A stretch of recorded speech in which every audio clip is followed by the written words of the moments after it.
Hello বন্ধুরা, তোমরা সবাই কেমন আছো? চলো এই সুন্দর ওয়েদারে তোমাদের সাথে একটা সুন্দর রেসিপি শেয়ার করি। দেখো, আমি এখানে নিয়েছি আলু, পেঁপে, টমেটো, পটল, বেগুন, গাঁটি কচু, ঝিঙে, কুমড়ো, লঙ্কা আর নিয়েছি পুঁই শাক।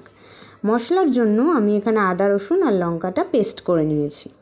তারপর কড়াইতে তেল দিয়ে মাছের তেলটা আমি হালকা করে ভেজে নিয়েছি। তারপর কিন্তু ফোড়নে আমি শুকনো লঙ্কা, তেজপাতা আর 5 ফোড়ন দিয়ে পেঁয়াজগুলোকে কিছুক্ষণ হালকা হাতে নাড়াচাড়া করার পর একে একে গাঁটি কচু, আলু, লম্বা করে কেটে রাখা পেঁপে সব দিয়ে তারপর মশলা অ্যাড করেছি। মশলাটা অ্যাড করার পর আমি কিছুক্ষণ কষিয়ে নিয়েছি।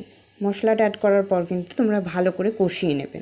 তারপর হালকা হাতে ধীরে ধীরে জিরের গুঁড়ো, আবার কিছুক্ষণ পর নাড়াচাড়া করার পর হলুদ গুঁড়ো, লঙ্কা গুঁড়ো দিয়ে দেবে। দেখো কত সুন্দর একটা কালার চলে এসছে না? লঙ্কা গুঁড়ো আর হলুদ গুঁড়ো দেওয়ার পর সুন্দর দেখতে লাগছে। তারপর টমেটো, পুঁই শাক, পটল, কুমড়ো, লঙ্কা, ঝিঙে যা যা সবজি তোমরা দেবে সেগুলো একসাথে দিয়ে স্বাদ মতো লবণ অ্যাড করে নেবে। তারপর মাছের তেলটা দিয়ে কিছুক্ষণ কষানোর পর ঢাকা দিয়ে দেবে। তারপর হালকা করে জল দিয়ে দেবে।